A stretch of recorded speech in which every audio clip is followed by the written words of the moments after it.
And you're like, this is all over a monster book. I'm not gonna ruin my marriage on a monster book. So It's like if I'm uh gonna ruin it, it's gonna be on something good. yeah, something really, really lame. What is up, guys? Welcome back to the Comic Cave. This week we've got Sean Lenahan. Welcome, Sean. Welcome. Hi.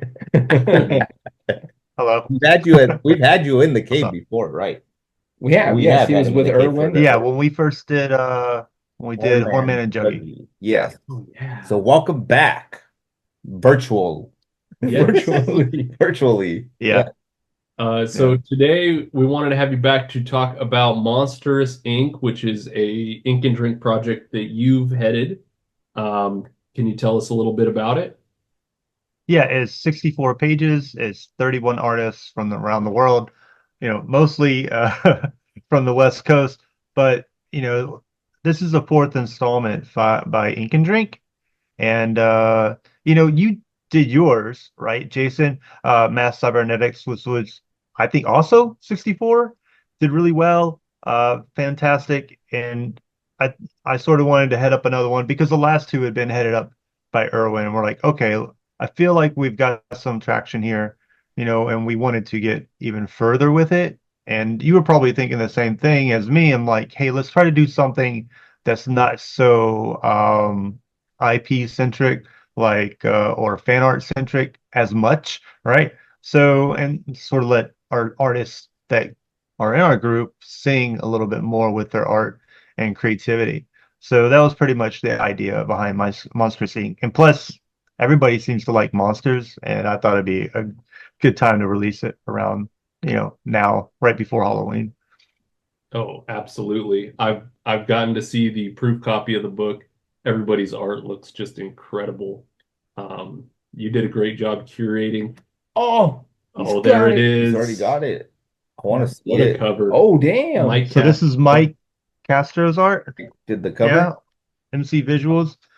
He did pieces, and when we were going through the pieces, what I wanted to do was I wanted to have like three pieces on the front, and then I met with the mods and we decided, no, let's just have one good, powerful piece. And I agreed with them, and we decided to use Mike Castro's artwork on the front. And it just sends you right into it. Um, so we're trying different formats. With yours, Jason, we had a newspaper. For this one, I thought of those old school like East. Conan the Barbarian Yeah. magazines by Marvel Comics. Remember, they were sort of like 8.5 by 11, and I thought those are really rad. And it gives people a little bit more like room to breathe on the page and things like that. And it's not so constrained to the comic book size, which I'm fine with the comic book size, but it feels heftier and bigger. I don't know. I just wanted more. So I decided to go with that 8.5 by 11. And this is the only print that I have of it right now. This is a proof print that I got from Mixum. And yeah, so the cover is satin and it is 64 pages. And I can go through some of it real quick. Like just Be- be- black and white. That's like a big deal. Get my face out of the way. Before we flip through too far, Yeah. where can people pick this up? So right now it's on our Kickstarter. Can people buy Well, the proof copy? Is that actually, available? I did put up the proof copy. There's only one, and I think I put up for $300. But right now we're currently at 1,180, and we're on our fifth day, and we Damn, got a pretty pretty good good. amount of backers, Oh yeah. and I'm happy with the traction that we're getting, and a lot of support that I've been getting from like Erwin and also the rest of the Ink and Drink crew. I'm just putting it out and just learning from a lot of the things that you've told me, Jason, and also from others as well as like promotion and marketing and everything else like that. I never realized how big of a weight it was to like carry this stuff until I started doing it. And then my wife started editing some of the work. And then, you know, battles happen. Fun at home. Creative Like, differences. and you're like, this is all over a monster book. I'm not going to ruin my marriage on a monster book. So, It's like if I'm uh, gonna ruin it, it's gonna be on something good. yeah, something really, really lame. Not as So lame as, so taking that to the next Ink and Drink to get some of the guys who participate in it to sign it? So that's a big thing that we're actually offering. So for the first 20 people who buy just the $20 version, it's limited. They're gonna get it signed, and I'm gonna take all the books and get them signed by everybody at Ink and Drink at one of those nights. And then also we have two other tiers. So one's called Monster Bash, and that one is you get digital, a printed copy that's signed, and then also like 4 stickers and 4 prints. So I'm going to do a print. Everyone's going to do a print. I think Philip's going to do a print, Philip McVan, and then June or somebody else. I'm going to fill that in somewhere else. That's still up in the air, but we know we're going to do it. We've had people Roger up for it. So yeah, that's going to be a good one. And then the biggest one that we're going to do is we're going to have the monster book. We're going to have, let me get these out real quick. Sewer Boys, Hornman and Juggy, and also Mass Cybernetics. And I'm going to get all those signed, right? And then there people will be able to have that with the stickers and also the 4 prints. And all the things, the books are going to be signed by everyone. So I thought that was a hell of a deal right there. I think that's like $150. It's something we haven't really done before. We have four books now if this does get funded. And yeah, it's exciting to think about like how far we've come as a group of just dudes that are like, hey, let's do this. Yeah, let's do this. And then we did it. And then somehow we keep moving forward with it. And you start seeing people that are like sort of aloof start getting a little bit more like, hey, I have responsibilities now. I'm an adult. I've got I gotta be serious about this comic book art thing. Yeah. Yeah. So it's fun to watch and it's cool to be part of. Well, I think you guys are also proving that the hardest thing to do is to get started. And once you do that, it's like everything else kind of starts falling into place. And it won't be perfect, but you guys are doing much more than just talking about it. You guys are actually putting yourselves out there, with the artwork, which I'm pretty sure is a little vulnerable for some of y'all, but it's paying off. And that's what we like about the Ink and Drink crew and how gutsy you guys are to just kind of go for it. And it's been awesome to see all the projects get funded, man. Like it's just been dope. It's just like cheering you guys on, like, you know what I mean? It's like Yeah. watching a up and coming rapper use SoundCloud, and now he's got like his deal and stuff. Yeah.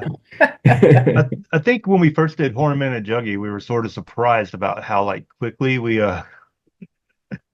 how quickly we funded it at the first start. We're like we got enough traction at the first thing when we put it up. We were like, oh, this is working. This is really working. Like, wow. And I think that just gave us more incentive to do the next, the Sewer Boys, which Sewer Boys blew up. And I think it was just like the perfect timing because the Turtles movie and everything was coming out, and people just love Turtles. I mean, people still love Turtles. You were showing me your Jack Kirby earlier.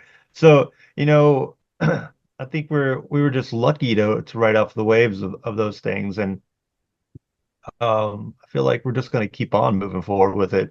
I mean, we've already started talking about other projects, and I've signed up for a new project. Did you sign up for that one, Jason? I did. Yeah. I'm very excited. So yeah, and then I'm starting to think What to is it? myself, oh, what project do I want to head up next? And then I'm like, am I insane? Do I want to? I just want to get through the stress of this first one, like, but there's something about just working with these guys and being part of this community and being able to put out this artwork out there and people appreciating it and knowing that, it's us. It's we're doing it. We're putting, our pebble in the water and letting the ripples spread. It's like a Bruce Lee thing. Hell yeah. Yeah, talking about all that stress for heading one.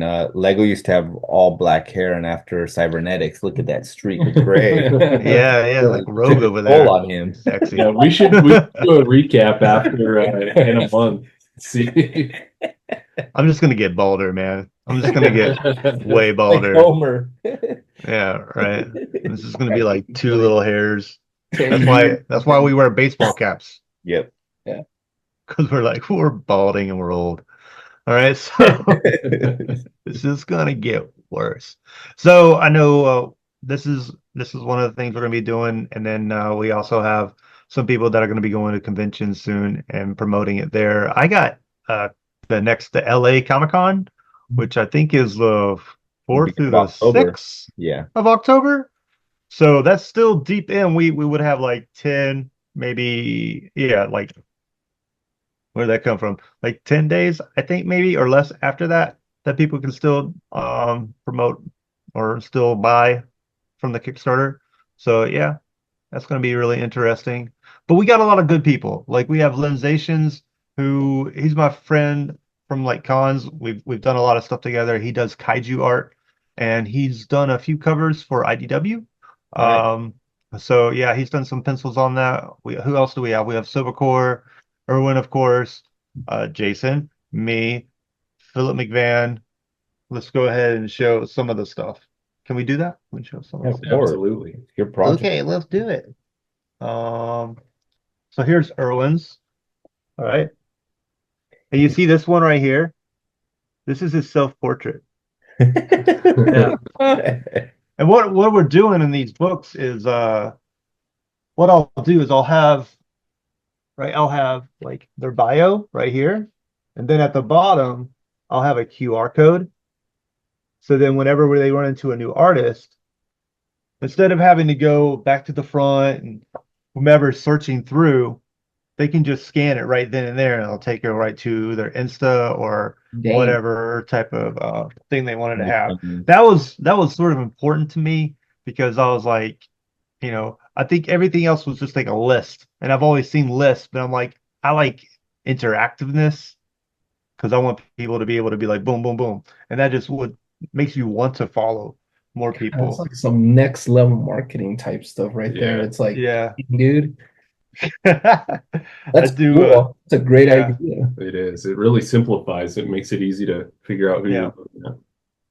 And the hardest part was actually just going through and making sure that everybody's write-ups and everything were actually pretty well done. And even my wife was like, "Oh, yours could have been better," but we cleaned it up. Here's June's right here, right? And Sweet. then here's something by Phil, Well, right? That's awesome. Yeah. Phil actually has a big spread on this one, and he's helped a lot with it. And then I guess I could show one of mine. Yeah, I think it was this one that I'm showing. So these two are mine. ooh, that's nice. Yeah, Like that Medusa. Very yeah. cool. So right now you could go and back it for like $20 and get it signed, and then which I think is affordable and pretty decent. And then if you just want the PDF, it's like 10. If you want it, the PDF and the book, I think it's like 35. I don't memorize all the prices, but I probably should since I've looked at it 100 times. No, well, no, it's nice. It's cheaper than that. It's the real book and digital is 25, and the bundle, which is the 4 stickers, the PDF, and the regular book, is 35. And yeah, so I'm gonna be printing all the stickers, and I'm gonna do a decal of ink and drink, right? So then people can have the stickers, but then they also get one decal that they can put on like, whatever. And that'll be cool. It's like a vinyl decal. Sweet. Nice. Yeah. So I'm trying to bring new variety to things. And then on top of that, the prints and everything else like that, which is troublesome because if I do that, that means the next things that we do, that maybe Jason does or whoever, they all have to up the ante. And then before you know it, we'll just be giving away our homes. So that'll suck because we don't have homes. I don't. I have a little 1 bedroom apartment, for Christ's sake. So holy crap. And toys and comics take up the bedroom. Yeah, they do. They do. They do. I'm like, look at all the art in my house. I'm like, oh my God, That's there's my so much bed. crap. Yeah. What's the Hmm? best con you've been to this year? The best con that I've been to this year. I liked WonderCon just because it was fun. And every time you do WonderCon out here, it's mostly like a very social con for artists because we're all getting together and being able to talk to each other. And it was over, I think it was over Easter weekend It this was. year around. Yeah. So there was one night or one day, it was sort of like not that many people were there because they were at Easter and, doing stuff with the family. So it was a lot of just chit-chatting and BSing with a lot of other artists and getting to network and do things like that. Um, Money-wise, I can't even remember. We're only doing like maybe 3 or 4 cons these years because Annie has a new job and it's just been like, okay, let's try to balance things. Do I want to do more cons? Yeah, come soon. I'm always known for doing like fan art of Gundam stuff, but now I've been making so many of these like illustrations of like this stuff, right? That it's just starting to pile up and I'm like, I gotta sell it. So, but yeah, I gotta sell it. But I think the most successful thing that we've done this year has been on different shows like this one or like Mog and Mel. Like you were on Mog and Mel, Jason. I invited you to that. So that's really cool because people can get on there and watch artists talk and chit chat. And then also we auction our art off at very, very reasonable prices. So um, Like if free. you guys haven't checked Pretty that cool. out, check that out. Yeah, Every time I folks. get on, I want to buy someone else's piece. Like, oh, that's Yeah, you got to cool. fight that. Supposed to be like sell stuff online. Yeah. You just got to invite them to Ink and Drink and be like, hey, draw on this corner right here. This corner right here that I'm going to slice Nobody else out later when you're not around. Nobody touch it. Don't drink near it. Just, I'm going to slice it out later. Oh man, I dropped my pitcher of beer on it. No. Well, I don't know. There Who goes knows? all that. Yeah. Walk in Bring with your me. own. Yeah. How'd you It get could still be started worth into it. all this? What was it like? Was this something that you just kind of fell into? You've always had a hobby for doing this? How did I've the how always did been, the journey start? yeah. I think I've always just been obsessed with like artwork ever since I was like a little kid. And then I was in the Navy for 20 years and I did active duty for 12, right? And then I did the rest reservist. And then when I was reservist, I was like, I really wanted to try to get a job doing art big time, like illustration. Uh, and then I started looking around and I was just like, and finding out how that works in the system. I didn't want to do comics. Like comics to me is hard work, very laborious.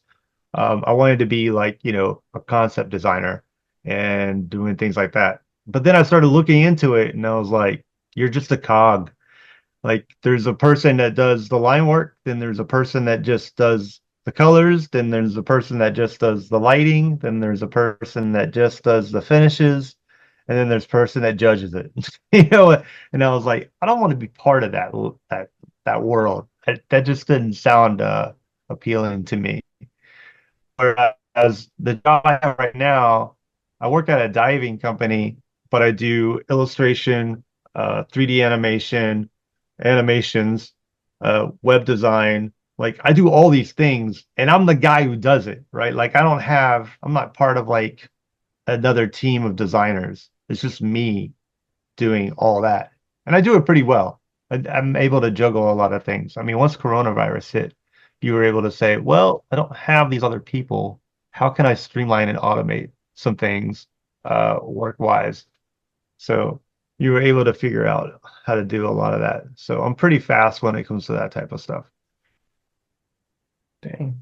So Sweet. you like So once I started doing that work type of stuff for illustration and things, I was still had the bug for like doing like comic book or like uh I grew up loving anime and stuff like that. So I still had the bug for all of that. So I was like, screw it. I'm just gonna try to see if I can get into a convention. And LA Comic Con was actually the first one I got into, and then it just kept on snowballing from there. And then now we're just like, okay, we're doing conventions. And sometimes you're like, I'm just doing this convention because I know there's people there and we're just gonna chill and BS and whatever. And then you're sort of like, did I make any money? Yeah, sometimes. Other times, you're like, I didn't, but I'm fine. I'm gonna live. We don't walk away too poor from most of these. So yeah, It's a good way to subsidize a hobby. So you put it a is. little in, you get more out, and then you just sort of enjoy it while at the same time not going completely broke, like some of us. Yeah. I mean, some of it, some of it, I mean, see, that's the thing though. I don't know if it's a hobby, like as much as like a compulsion, right? Like I can't stop myself from doing some of this stuff, right? Even in the office when I'm supposed to be doing my 9 to 5, I'll look over and I just start doodling, and then all of a sudden that doodle, 15 minutes later, that's the start on a corner is like it's huge. Yeah, right.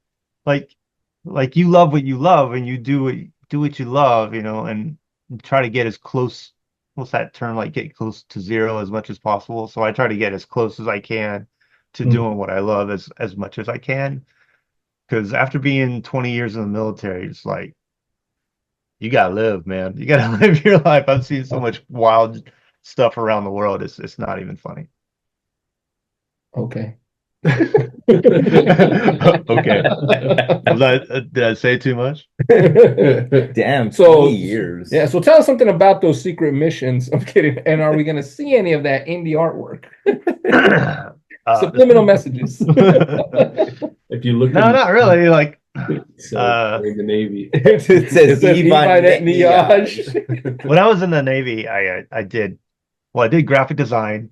I did illustration. Told I, you. wa- when I first joined, uh, I was at a rank. Remember those old Donald Duck cartoons where he's mopping the deck? Yeah, that's what I did, cleaning, right? I had to do that for 3 years in order to become a designer. They're like, you can't just become a designer when you first join. You have to go from boot camp and you have to do a crappy job and then apply while you're in the Navy to do that job. I was like, that's weird. I'm like, I have a portfolio now. They're like, we understand, but you have to do Go three swap the years deck. of a crappy job yeah, to then go into the good, cushy job like that. So I did. And then once I did that, yeah, they made me a designer, and then they took all the rates that were creative, right? So the illustrative rate was called draftsman, right? But then they also had a lithographer, which is a person that pretty much is like a Kinko's type of guy, works at a print shop all day long, all types of printing.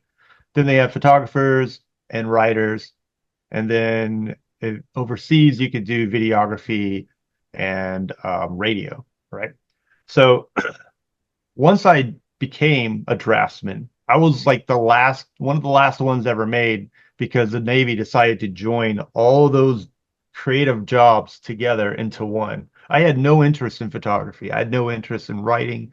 I had no interest in any of the other stuff. But because they joined those jobs together, I now had to have that interest. So because they're like, we need more people to be able to do these things. So I learned journalism, photography, videography.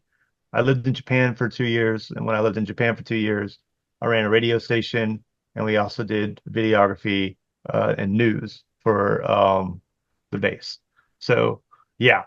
So when I got out, or when I went to reservist, because I went from active duty to reservist after 12 years. I was like, what's the only thing I don't have that's creative? And it was web design. So I learned web design in college. So then I could code and everything else. So I'm sort of like a catch-all when it Yeah, comes to things. that's awesome. So if someone hires me and they say, we're going to think about getting rid of you, I'm like, are you sure? Because I can do all these things pretty well, right? Because I'm obsessive compulsive. And I just like to learn stuff like that. So yeah. Dang. In Japan, what kind of radio was it?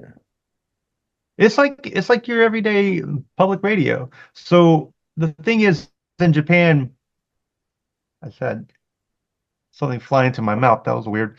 So the thing is, in The Japan, government. right? The government just shot something. The government shut your mouth, boy.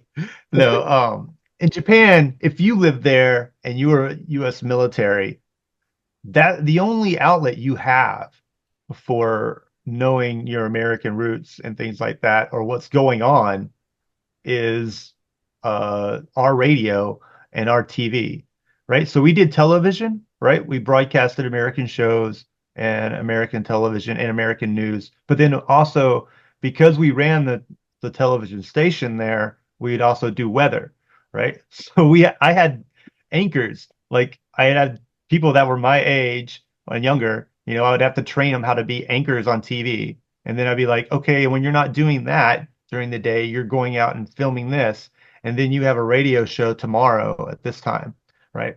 So yeah, it was wild, dude. This is like a bunch of dudes that are like, in their early 20s to like late 40s. So, I'm in charge of all these people. Um, it was wild. And then, so you, as a person that was living at that base, or say like you were, like your dad or your mom or your loved one worked there, but you have, as a military member, but you have to also be there because you move there with them. The only outlet you have for like American music would be like our radio, other than, CDs or MP4 players or whatever, you know. So they needed that. That they needed that. If something bad happened weather-wise, they need us because they don't know what the heck is going on because they don't understand Japanese, right? In fact, like back in the day, in the early, like when the Beatles started picking up music from the States, man, like overseas, they got that all from the Americans that would play music on the bases, right? Because they would play blues and all that type of stuff like that. So we had an influence on them, and the Beatles came to be because of us. Wow, that's Yeah, crazy. yeah. Nice. So yeah, that's what we did. I was there during the Fukushima thing, right? So when Fukushima blew, they say this is Japan, my arm, all right? We're down here. Fukushima is like here. When that blew, we took in mail and news, and we had to report like all this stuff, and it was wild. Damn. Damn. Wild. But yeah, the base So was getting nuts. out, you were like, I gotta do something else. Yeah, I mean, I was like doing stuff like for my own on like Deviant Art and stuff on Japan, but I wasn't like you couldn't focus on it. And then I got to the States after that, and then yeah, we got out and went reservist and decided to just like go full on hardcore into illustration and trying to get that job. But then I was also told myself, get a job where you won't hate your life and you have a little bit more control over things. And I'm at that point, which is good. Damn. So with everything you've gone through and then getting to this point, it seems like you've always kind of been part of a team doing group work and stuff. What's your end game with illustration and everything that you're doing? Do you have an end game, or is it just something that you want to see yourself doing as sort of that compulsive That's a collecting? good question. I don't know, again. That's a really good question. Because when I think about it, I'm like, yo, I just want to make money at one point, and then another point of me is like, but the bigger point of me is like, I just want to keep making things that I like, Okay. right? And if I can make $1 off of it, that's great. If I don't, whatever, but it's just going to keep happening anyways, as long as there's something that I can draw or create in front of me. And then if I can share it with other people, that's good too. Um, do I want to be like some famous Jim Lee? No. No, not at all. That seems like the worst thing ever. Because Jim Lee's boxed himself. I like Jim Lee. I have a few of his books. I have like, I even have all the X-Men cards. I even have the book for the X-Men cards. All right. And Jim Lee's a prolific artist, but I'm more of those one of those type of artists that I start a style and then I'll learn that style and I'll do that style until I'm exhausted of it. and then all of a sudden I'm doing another style. Where Jim Lee, he's like one note, man, the whole way through, except for that weird thing he did with Image and Valiant. If you've ever seen it, it was like, what is this? Just inking over oh God, what's that guy from Valiant with the eye band thing? Nova Atom something? I can't remember. Solar. Solar. He inked a comic book for Solar, and it was just I was like, this is why Williams inks everything, not you. Okay. So, but he's probably a really nice guy. Korean like my wife, so he can't be that bad. Uh, but but yeah, it's just like one note, and I just can't be that way. I've always just, you know, But followed to they do all go through their different things. Renaissance periods. I've noticed because like if you look at some of Mike Mignola's early work, it's not the Mike Mignola that we know now. So Yeah, yeah, yeah. I think they sort of I get what you're saying. I think they may have gone through something like that as well. Because like Hmm. I can't think of even McFarlane. McFarlane's like Spider-Man stuff is nothing like his DC stuff from earlier on. Yeah, his Hulk, Like, dude, Coyote. his yeah, Hulks were like, woo, those were a little rough when I first saw 'em. yeah. Well, Uh, I think once they explore it and it fits them, and I think it fits who they. I guess it's like once they find their language, it's like this is it. This is what I'm going to yeah, speak. yeah, yeah. I think it's a lot of that, but then also they're on a deadline, right? So they have to be able to hit these marks so fast. There's certain things that you like. If you've looked at somebody's body of work so many times, you're like, yo, he's doing that over the shoulder thing he did 3 years ago in this book, and it's like they have like a library, a visual library in their head of set, looks and motions and everything else that they're already pulling from. And they're like, this is how I solve that problem, right? Be like, I can finish over half of this page in 2 hours instead of doing an 8 hour page or longer, you know, and then just worry about the perspective pieces later on. That's what they're doing. And when they're doing that, they're building that visual library and able to answer those goals. But they're also building a style that they that becomes very recognizable to them and branded to them. And I probably should do that, right? If I want to be noticed. But I don't know, man. I drift and I start wandering and everything else. And I keep on hoping that one day, like that drifting and wandering just becomes synonymous with me. I don't know. Yeah. Well, Time will tell. oh shit. I think when you look at a piece by you, though, you can tell your hand through it, even though you do approach different pieces differently. You can still see the Sean in each piece. So That's good. yeah, That's really good. Because sometimes I'm like, yo, I want to pull out these chops from like concept art, or oh, I want to pull out these chops from like this one abstract artist, or whatever that I really like, but then maybe I can explore and have fun with that and things like that, which you don't see like too many artists do. I think the only artist that I see that really does a lot of that would be Sienkiewicz, right? And then Sam is like sometimes all over the place, but he has these motifs that he uses in his work that are just like that's Keith. You just know it's Keith with the big arms and legs and everything, but he's still not afraid to like have fun on some other things. You know? yeah, they do a really good job of blending multiple styles, like the cartoony and the realistic and just the expressive. It's really cool to see Yeah. like that. Trad Moore does that too. Yeah, Tradmore's another one who's really cool. Chad Moore like blows my mind because he does not draw like a normal human would. he, he does like this, right? Mhm. Like he'd stir in the pot or like I don't know how.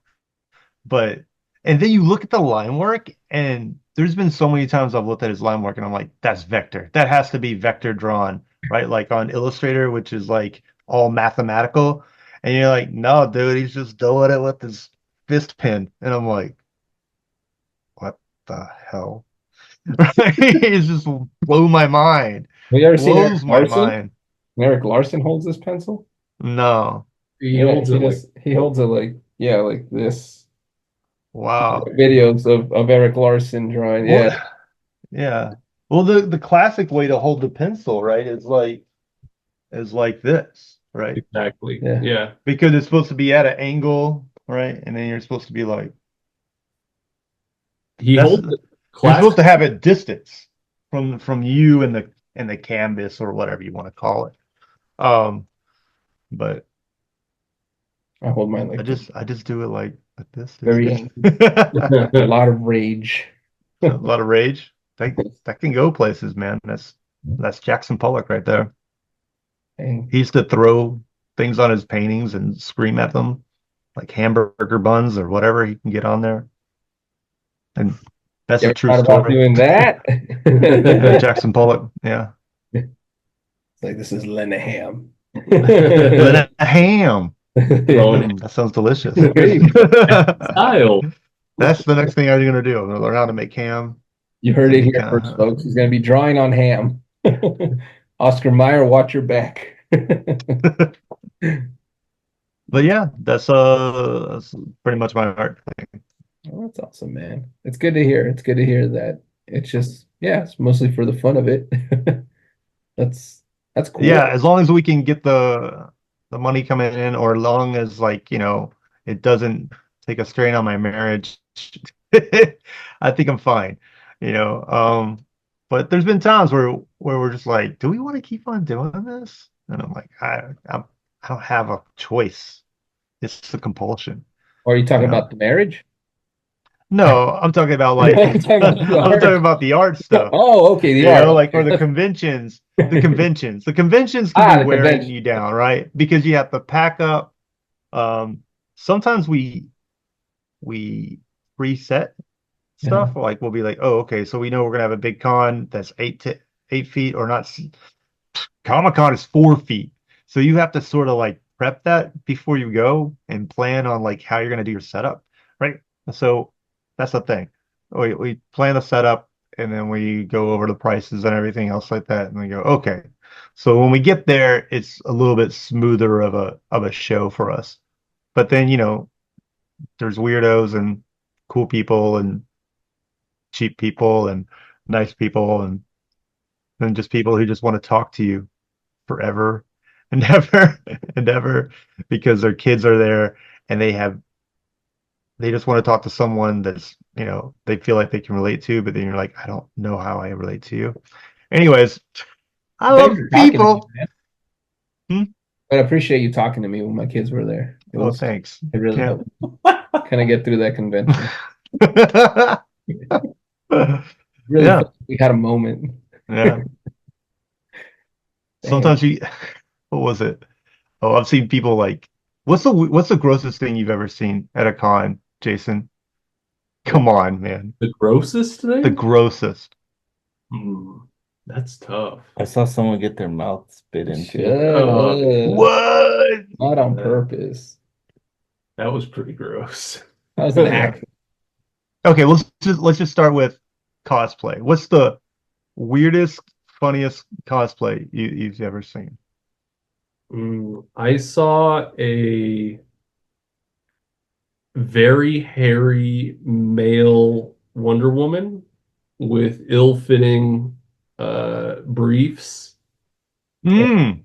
Um, Mm. you could see some fun Some stuff brain. hanging out. He was You hanging see some brain. good line work. Very Yeah. rough line work. Yeah, He was that was hanging not brain. that was maybe the best cosplay Oh, I've geez. seen. Yeah. Mine's pretty close to that. Mine was like a 60-year-old bald man dressed as Slave Leia. And you're just like, all this stuff is just hanging. And you're just like, dude. And, you're like, I'm just trying to go to find out where the restroom is, or I need to go get something from the front. And then all of a sudden, like, like the crowd just breaks up in slow motion, and there he is in the middle posing Dun, for, for dun, pictures. And you're just like, Jesus Christ, what is this? You know?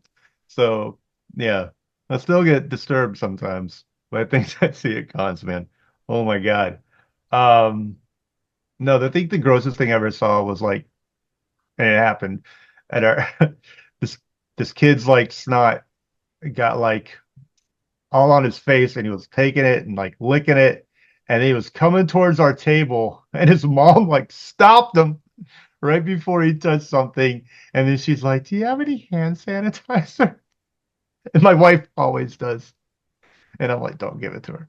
Don't give it to her." Hell no. That lady, that woman Because they're should gonna have be been boogers stripped. all over our hand sanitizer. They're like, how do you sanitize the hand sanitizer when in the hand sanitizer is in the hand san like no. Like, that was pretty gross. That was pretty gross. Hank Hill sprayed WD-40 on WD-40. Just put WD-40 in front of our booths. Just see them slide by. We made no money, but Oh. we made lots of laughs. We made lots of laughs. Yeah, that Benny Hill music going in the background. We'll see why not. Oh man. So next show is gonna be LA Comic Con. Hmm. When does the Kickstarter close? The Kickstarter closes well, it started on Friday the 13th Oh, because it's Monsters, right? And it's gonna end 30 days from that, which I think is the 13th. Yeah, it should be that. It says I have 25 days left, so I'm guessing it's then. I'm not good with dates, man. This is so like my birthday and my anniversary. Those are the things we have to remember. That's it. That's it. Oh, is it Saturday? Those days are nice to know too. Mhm. Laundry day too. Laundry day.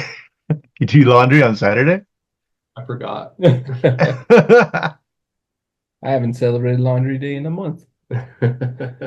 Yeah. That's So nice. we're gonna do that, and then yeah, LA. I'm gonna have a bunch of like Halloween art there that I'm gonna try to sell.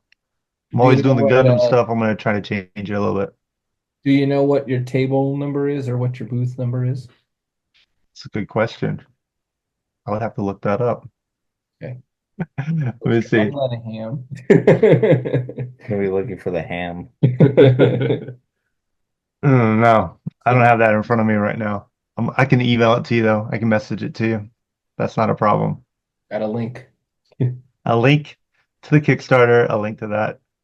And then yeah, yeah. And then our next Ink and Drink live in person is on the 24th, which is a Tuesday. If you guys want to go and drink on a Tuesday and ink, that's fine. I don't mind. We sort of took the next day half a day off because I'm like, I don't know, I want to live through that, but we will. Yeah, the older you get, the more you're like, "Ah, I shouldn't have done that. Shouldn't have drank on that Tuesday night. I shouldn't have had those 15 beers. Oh well. You don't have to have the 15 beers. Okay. Sure you. 14 beers. Yeah. 14 beers. Just stop at 14. Yeah. Yeah. Lucky number 14. Yeah. Damn. So the project's Monster. Monstrous Inc. Monstrous Inc. Yep. Like It's out now. was asking on the cover. We got a lot of good supporters, and we'd help to have some more supporters. That'd be great. And check us out on Instagram and on Kickstarter. I'll have all the links below. Yeah. Sean, Yep. it was a pleasure. Thank you for taking the time to talk with us. We enjoyed it. And then we'll see you next Tuesday. Awesome. Take care, guys. Peace. Fist bump.